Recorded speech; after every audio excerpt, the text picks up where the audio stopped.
Praise the lord. అతి శ్రేష్టమైన యేసుక్రీస్తు నామములో మీ అందరికీ ఉదయకాలపు శుభాలు తెలియజేయుచున్నాను. ఈరోజు దేవుడు మనకు అనుగ్రహిస్తున్న అతి శ్రేష్టమైన వాగ్దానము యోబు గ్రంథము 22వ అధ్యాయము 28వ వచనాన్ని చదువుకుందాము. నీవు దేనినైనా యోచన చేయగా అది నీకు స్థిరపరచబడును. మీరు ఏదైతే యోచన చేస్తున్నారో దానిని దేవుడు స్థిరపరుస్తారని చెప్పి వాగ్దానం చేస్తున్నారు.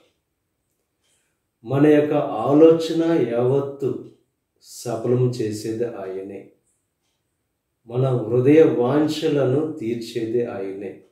ఉదయకాల సమయంలో మీరు ఎటువంటి ఆలోచనలు కలిగి ఉన్నారో ఆ ఆలోచనలన్నిటిని కూడా దేవుడు నెరవేరుస్తానని చెప్పి వాగ్దానం చేస్తున్నారు. అయినా మన యోచనలు స్థిరపరచడమే కాదు, మన చేతి పనిని స్థిరపరిచే దేవుడు. ఎవరైతే దేవుని మీద నమ్మకం విశ్వాసం కలిగి ఉంటారో వారి జీవితాల్లో వారి ఆలోచన వారి కోరిక సమస్తాన్ని కూడా దేవుడు సిద్ధింప చేసేవాడుగా ఉన్నాడు.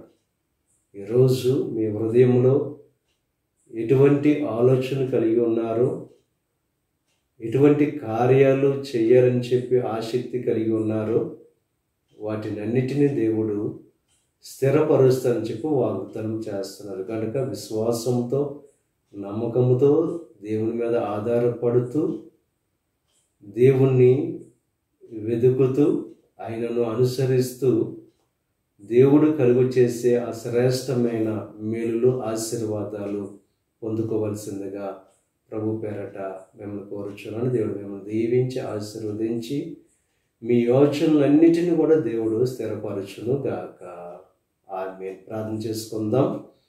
పరిశుద్ధుడా, మహోన్నతుడా, సర్వశక్తిమంతుడైన యేసయ్య, ఈ ఉదయకాల సమయంలో అనుగ్రహించిన అతి శ్రేష్టమైన వాగ్దానాన్ని బట్టి నీకు స్తుతులు చెల్లిస్తున్నాం దేవా.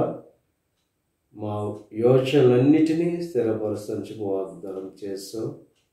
మా ఆలోచనలన్నీ కూడా సఫలం చేసే దేవుడవు నీవే దేవ. మాకు ఏది కావాలో సమస్తాన్ని అనుగ్రహించే దేవుడవు.